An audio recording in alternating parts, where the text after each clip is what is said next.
Yeah, capitalism is not really a word that I use, actually. It's not really a word that economists use. You'd never find capitalism in an economics textbook, interestingly enough, because I've always found these geographical theories to be sort of ludicrous, actually. You can't have an inclusive economy, which is ultimately where you'd like to go, without, at the whim, shall I say, of a dictatorship or an authoritarian government. Compared to Africa, India has done a much better job of sort of building some kind of nation state out of all these many different languages and identities. That's been really a struggle in sub-Saharan Africa. I think India has this kind of really sort of refreshing sort of control over its destiny, and that I like a lot. I think it's pretty clear that the United States is kind of disentangling itself from globalization, for obvious reasons, which is most Americans did not benefit from globalization over the past 50 years. So what's the thrust of artificial intelligence in the United States at the moment? Fire as many workers as possible. In some ways, many of the problems that we have at the moment in the United States have been caused by 50 years of that logic. And now we're getting the same logic on steroids. And nobody seems to think this through. I mean, that's what I find sort of astonishing. This is a train wreck waiting to happen. Where is all this investment in AI happening? It's happening in the rich countries. It's not happening in Nigeria or Democratic Republic of Congo or Colombia or, that's also, I find pretty frightening.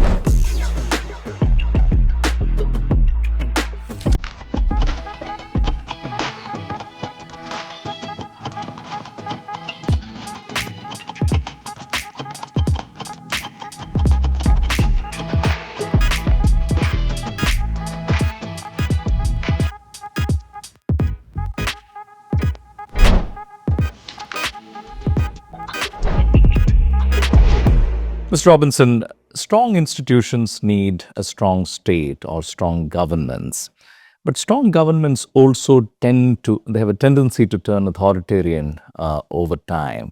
Is that a flaw, would you say, at the heart of democracy as an engine for prosperity? Well, I mean, that's why I'd emphasize a lot the governance of the state. When we talk about, the necessity of inclusive political institutions, we emphasize both the strong state, as you're saying, but also the kind of, what the governance of that state. So that's why we emphasize very much a broad distribution of political power, in whose interest is the state going to work. And I think what history suggests is that, you can't have an inclusive economy, which is ultimately where you'd like to go, without, at the whim, shall I say, of a dictatorship or an authoritarian government. You need to have participation, you need to have accountability, you need people to be involved, because ultimately they're the people who it's the mass of people who have an interest in an inclusive society. But is there a tendency for strong governments to, for the quality of democracy to lower over time, or that's not necessarily the case? I don't think so. I mean, I don't think that's the fact. In our book, The Narrow Corridor, we sort of emphasize that strong states and strong kind of participatory society sort of co-evolve. The big fact is they kind of co-evolve together. So meaning, the state may become stronger and more powerful, but then society kind of reacts against that and they move together, in this dynamic we call the Red Queen effect. So I think that can happen. I think if you look historically at the kind of, like North Korea is an interesting example, actually. If you went back to North Korea in the 1960s, it looks very different than it does today. There was actually much more participation in the Communist Party, and it was only subsequently in the 1970s that this very personalized kind of project captured the Communist Party in North Korea and basically swung it in the way it is now. So that would be an interesting example of what you're talking about. Why nations fail, your magisterial sweeping look at history, and why it came out in 2011. It's been almost 14 years since then. It's been an action-packed 14 years. We've had a major global pandemic. We've had the rise of Bitcoin, artificial intelligence. Has anything happened in the last 14 years that has caused you to in any way modify your thesis at all? I mean, the world's always more complicated than an argument such as the one we propose in Why Nations Fail. I think I mean, I think the job of social, like the world is very complicated. Everybody knows it's very complicated. You know it's very complicated. The cameraman knows it's very complicated. So I think the role of social scientists is to try to make it simpler and try to help people, see what's common, between all these very disparate phenomena. So, but of course, to do that, to simplify, you have to abstract from a lot of things. So the way I would talk about it is, I think what we talk about there, kind of power and politics, and that's very important. And those mechanisms are extremely important in understanding many things. But probably these other things we underestimated the influence of. If you wanted me to talk about what's going on in the United States at the moment, I'd say it's hard to do that without thinking about ideology, actually, of a kind of the crisis of liberal ideology in the liberal state. If you wanted me to talk about China, to what extent might we have got the predictions about China wrong? I think that would be about Chinese culture, actually. It would be about, the culture of China and how that kind of creates a very different relationship between the state and society. So I think there's things that we took out of there to try to make the arguments simpler. But I don't regret having done that. I mean, we're still trying to research those things, but these things are difficult to talk about in a kind of systematic way, other than saying, oh, it's all very complicated and everything is different. Well, you don't learn much from that. Right. Is it, in this, the seductive power of a simple explanation, such as the one that has gained a lot of currency, that geography is destiny, or that, geography and weather and these factors play a disproportionate role in, is it sometimes frustrating for you as an academic economist who work with a lot of variables, study the sweep of history, but in popular discourse, like people tend to gravitate towards a simpler explanation? Well, I don't mind simple explanations, but I prefer correct, simple explanations. I mean, there's degrees of correctness, but I've always found these geographical theories to be sort of ludicrous, actually. I mean, I just don't think that explains everything. But obviously, human beings are somehow drawn to these things. Like if you go back to these geographical explanations, it's in Herodotus. Right at the end of Herodotus's theory, he quotes Herodotus' history. He quotes Cyrus the Great as basically saying, like, a kind of soft lands make soft people, so the Persians decided to live in a hard land, so they become a tough people. Yeah, so that's in Herodotus, so, and I think, so it's interesting, that in humanity, somehow people these ideas keep resurfacing, despite the fact that I don't think they really explain anything. So, our theory is oversimplified, but I was trying to justify why simplification is useful. But some simplifications, are not useful at all, I don't think, as a way of thinking about things. But you discussed a little bit, I mean, you alluded to what's happening in the United States. With everything happening in the United States right now, do we have cause to believe that maybe it's easier to hijack or derail long-standing, robust institutions than we might have previously thought? Well, I think in our work in Why Nations Fail, we emphasize, you do have these huge reversals sort of historically. I mean, the lead example we have there is Venice, which was possibly the wealthiest place in the world in the late medieval period. And then it basically oligarchized and turned itself into an economic and commercial and political backwater.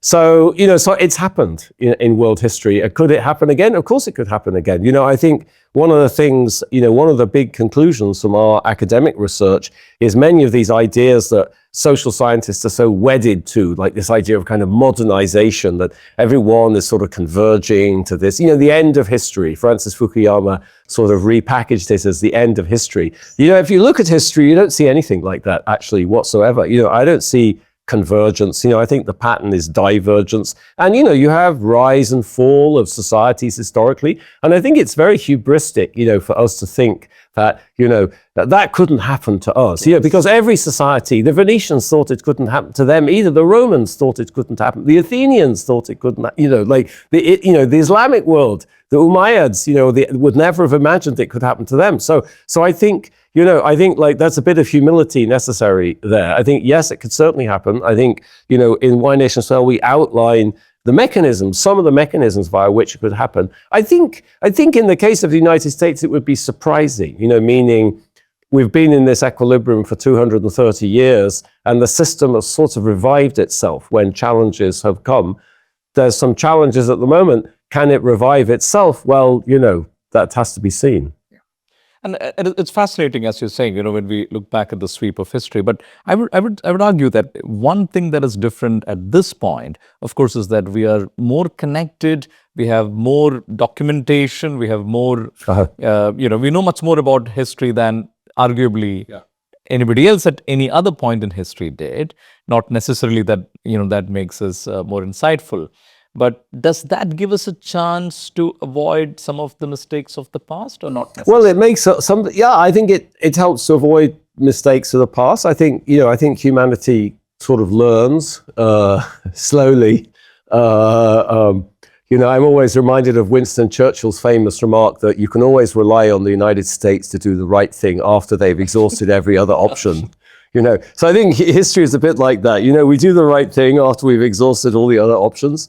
But I also think, what you're describing makes things more difficult. If you look at, it's like Western European societies, how they democratize, for example, in this sort of slow, methodical way. You can't do that in the modern world. You can't like move, everyone is too well informed about the options and about what's going on in other societies, and people's demands are much more strident, and, they see what's possible. And, English voters didn't understand what was possible in 1900 or 90, so I think, that puts a lot of pressure on governments to deliver and societies to change rapidly. And of course, the good news is it can happen. Look at South Korea. I mean, South Korea went from a completely impoverished country, almost within a generation, to this extraordinary, technological and cultural wonderland, So it can happen. I mean, that's very exciting. Skincare wonderland. Oh, I love that. Yeah, I mean, isn't that capitalism is great? K-pop,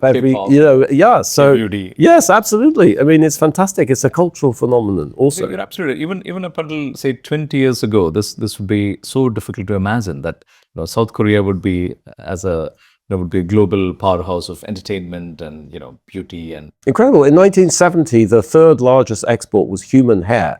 People went around collecting human hair, which they would then sell to make wigs and export. That was the third largest export industry after plywood and apparel. There was no precedent for this. Also, it was created out of nothing. That's what's so exciting about it. Many people argue that globalization is on the retreat around the world with the rise of, sort of protectionist and nationalistic politics. Do you believe that to be the case? And number two, if so, what is the next world order? Like, what is the shape of the coming world order? Well, I think it's. So I don't know if globalization is going to be on a retreat generally. I think it's pretty clear that the United States is kind of disentangling itself from globalization, for obvious reasons, which is most Americans did not benefit from globalization over the past 50 years. The average wages of people without a college degree have fallen in the last 50 years, and that's the majority of people in the United States. So globalization might have created a huge amount of wealth in the United States and elsewhere in the world, and pulled, millions of people out of poverty in India. But the average American hasn't benefited. So I think that's the simple sort of politics of it. So I think the United States is definitely withdrawing from globalization. That somehow the domestic political economy of the United States is not really consistent with that model anymore. What about the rest of the world? Well, the rest of the world could move on. Think about the Soviet Union. The Soviet Union was never engaged in the world economy. It was, but the world globalization dramatically increased in the 1950s and 1960s and 1970s. The World Trade Organization was started, and all sorts of international agreements took place without the Soviet Union. So I think the world can move forward without everybody taking part in it. And if the United States wants to play a different role, then, that's a democratic decision of the United States. But you can move on, there's huge amounts of scope in the world. I mean, think about it like this. In 2100, 40% of all the world population will be Africans. Those people are desperately poor. There's just wild inefficiency, low levels of product. There's so much potential in Africa. You know, if Africa can get its act together economically, it's just going to be the basis for decades and decades of economic growth. And, you know, it can engage with India, it can engage with China, it'll be a whole different model. Is capitalism still the best form of economic organization that we know, optimized for wealth creation and prosperity? Yeah, you know, capitalism is not really a word that I use, actually. You know, it's not really a word that economists use. You'd never find capitalism in an economics textbook, interestingly enough. I mean, I don't really think about capitalism. I think, you know, about institutions, about inclusive institutions. You know, you could tell me about markets. Okay, is having markets, is that capitalism? Well, it depends on who has access to those markets, who has the kind of capabilities, you know, as Amartya Sen would have said, to take part in those markets. And so I think, you know, you need many things to have I would talk about an inclusive economy. Maybe markets can be part of that, but not that, you know, but not how those market works needs to be sort of interrogated. I think, you know, I think it's sort of obvious that, let's take the case of China or India, you know, that acceleration in economic growth in China in the late 1970s or in India in the 1990s comes by moving towards a more kind of market-based integration with the world. You know, the withdrawal of the Chinese state from the economy, you know, is just about creating incentives for people, creating opportunities for people, stop trying to control people. You know, when I first came to India in 1985, I remember vividly getting off the plane in New Delhi. We went into this enormous sort of aircraft hangar. I had to open my suitcase, and the gentleman, we sat there for a couple of hours while he made a list of every single thing in my suitcase, all my socks and my, you know, my toothbrush and like, you know, and then when I left India, we had to go through the whole thing again and like make sure I hadn't left any socks in India and make sure I hadn't left my camera in India, and like this sort of micromanaging society, you know, just like that. But is that, you know, I don't think about that in terms of capitalism. I find that way, you know, one of the reasons that Professor Acemoglu and I kind of try to develop this language of inclusive and extractive institutions is that, you know, the way to think about the difference between North and South Korea is not that North Korea is socialist and South Korea is capitalist. I don't think. One is more inclusive and the other is more extractive. Yeah, that's what we were trying to do. Framework, yeah. So I'm sticking to it. Yeah. Right. No, what I meant is that, you know, capitalism as more commonly understood, which is that it is, you know, free markets, limited role of state, broadly sort of an equal footing for people to, you know, broadly equal, more or less equal access to opportunities and so on.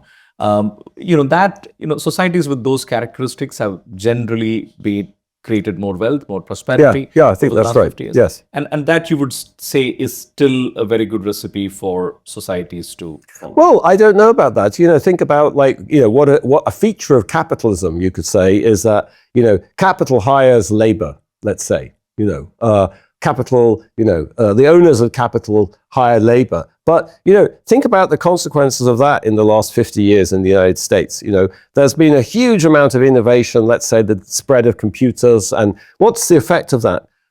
Substitute workers. You know, what's the thrust of artificial intelligence in the United States at the moment? Fire as many workers as possible. You know, create self-driving cars, self-driving trucks. Let's fire all the people. You know, why is that? You know, because that's sort of coming from the structural logic of capitalism. You know, but maybe that's just going to lead to social explosion in the years going ahead. Maybe we need a different model where a different model of the ownership of capital, you know, I mean, so I think like, you know, that's why I hesitate to talk about, yes, I think I completely agree with you, like those examples of India and China and the growth acceleration. I think we understand how that happened. Economists understand how that happened.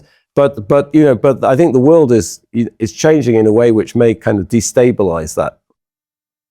What do you make of India's long-term growth from the time, say, you landed in 1985 to now, especially in the context of the neighborhood and the region we are in? Like, we are surrounded by states which have, to various degrees, faltered, failed, you know, have had difficult times. Why is India kind of an island of stability and long-term economic growth in this region?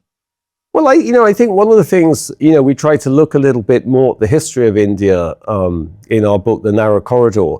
And I think, you know, one thing I learned from that my reading, our reading there is, India has this extremely deep history of sort of participation and democracy. And if you go back to the time of the Buddha, what the historians think is that the Buddha was living in this extremely participatory democratic society. So that's a really interesting history. That's a sort of somehow a much deeper history of democracy and participation than you have in the Western world, for example. So I think, of course, there was no such thing as India, in some sense in those days. There were many different polities and many different societies. And one thing I find fascinating about India, I don't know the explanation for this, maybe you can explain it, but I work a lot in sub-Saharan Africa. And I think compared to Africa, India has done a much better job of sort of building some kind of nation state out of all these many different languages and identities. That's been really a struggle in sub-Saharan Africa. So there's an enormous political achievement there, I think, in India, which bodes well economically for the future because it's such a huge country. There's just, and it's kind of integrated in a way that's not true in many sub-Saharan African countries. Nevertheless, I think, there's a lot of problems also. That history brings a lot of problems. I mean, the whole caste system, for example, in our book, we quote, Mr. Ambedkar a lot about the way the caste system kind of holds back Indian society, and in many ways, but obviously economically, it's part of the way that India is still being held back. There's a lot of research going on at the moment, actually, in economics, quite a hot topic, what the consequences of the caste system are in India. And people still find propensity of people to kind of work together and cooperate together. And so I think there's still sociological barriers, but I think that can change. If you went back to England, you went back to England a few hundred years ago, you'd find something very, I'm not saying it takes hundreds of years, as we discussed earlier, things move very much faster in the modern world, than they did historically. But I think, Indian society will change and adapt, and it'll be Indians that do that. And I think the other thing about India, which I find very exciting, is this sense of like control and ownership. And one of the problems in Africa, I find always, is that Africans are so kind of disempowered by the way world institutions are organized. Whereas I think India has this kind of really sort of refreshing sort of control over its destiny. And that I like a lot. Yeah.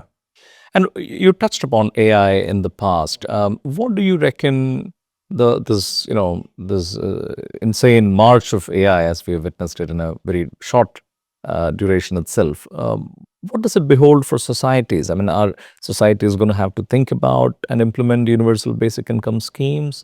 How do you look at the march of AI? Well, I mean,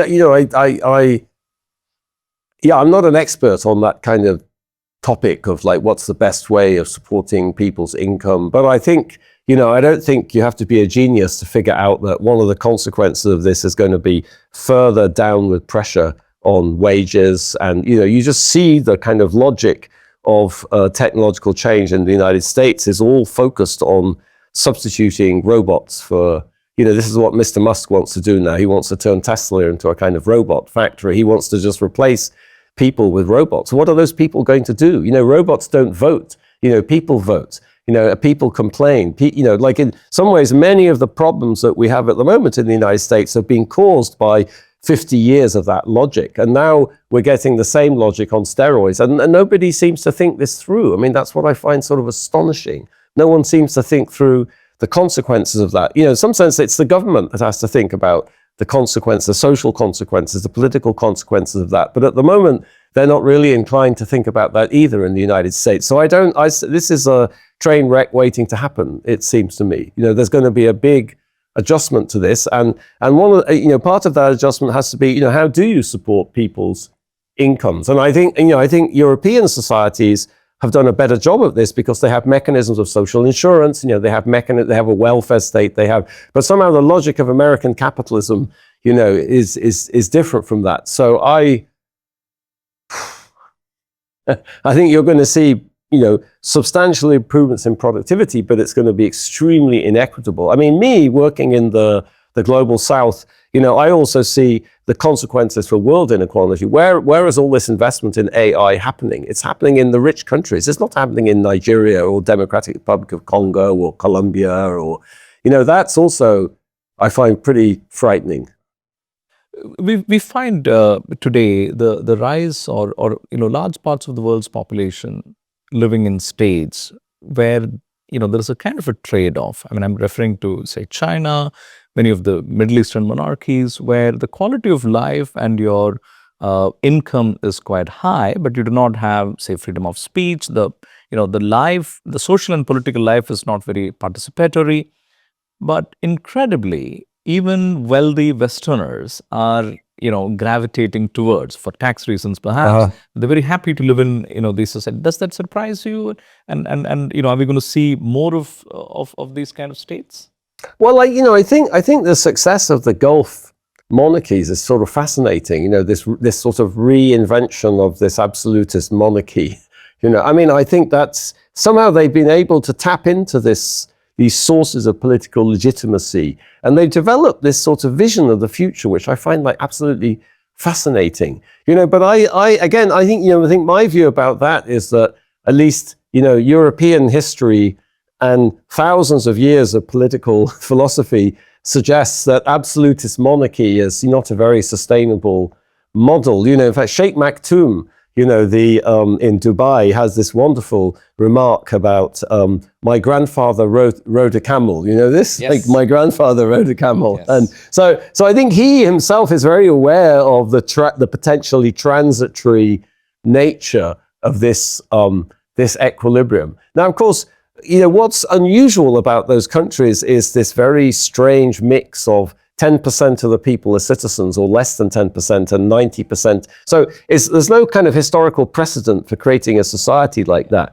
And maybe that makes it stable, in a way that in a surprising way.